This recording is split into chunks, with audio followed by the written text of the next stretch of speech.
So today's Friday. I came back from Labour Party conference on Wednesday. What a sensational conference it was, not only for Jeremy Corbyn, but for the left. He's been declared leader of the Labour Party for the second time in 12 months. Not only did he win, but his mandate has been increased. It's gone up from 59.5% to 62%. Really, really impressive. And it's not just about him, of course. It's about the activists in his campaign. They really took a big step up. And of course, Momentum, an organisation which now has something approaching 20,000 members.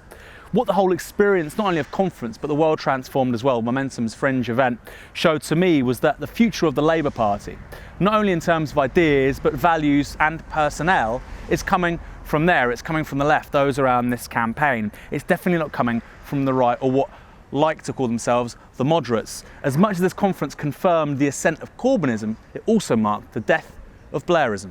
Now I know what you're thinking, typical Aaron Bastani, he's going for #hate when we need #unity, he's going for the throat, he's rubbing salt in the wound, but you've got to call a spade, and objectively, and I think some people on the right recognise this as well, all the ideas, all the momentum, all the direction really is coming from the left. It's really quite remarkable.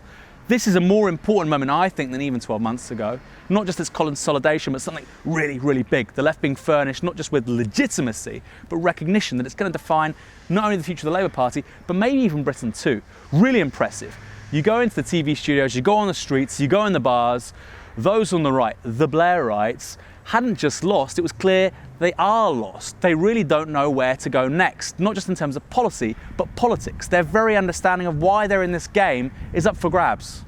Now look, I've got to be honest, Labour's always had its liberal wing, and that's the way it's always been. And that's actually how I understand people who look back very fondly at 1997 or even call themselves Blairites. They're liberals, both economically and socially.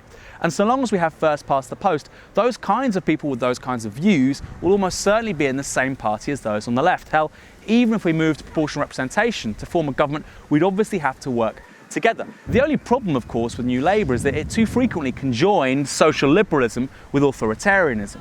How else do you explain welcoming so many migrant workers while simultaneously building immigration detention centres like that at Yarl's Wood? How else do you explain introducing civil partnerships and equal rights for gay people while also wanting to introduce ID cards and expanding the surveillance state? The contradictions that made Blairism so powerful, integrating messages around social justice with economic liberalism, integrating authoritarianism with the idea that you could expand civil rights for ever more people, is now coming apart at the seams. That was what made it powerful 20 years ago. That's what makes it so weak today. The events of 2008, the rise of UKIP, the rise of the SNP and the Green Party too, are really exposing that. And the idea of a politics of the centre, of moderation, merely triangulating what the two extremes are saying, simply won't wash anymore. For those who call themselves Blairites or moderates or look back at 97 with real fond memories, I would say this. If you are a real liberal, if you believe in multiculturalism, if you believe in freedom of worship, if you believe in the fundamental right of human beings to live and work and be happy where they want to do it, then come with us. Let's go on a mission together. Both of us want the same things. We're both committed to a politics of hope and of the future than of the past and ignorance. For too long they've called Jeremy Corbyn unelectable. For too long they've said our highest ideals were impractical and that they couldn't be delivered. They've called it impossible. It's time we start calling it making history.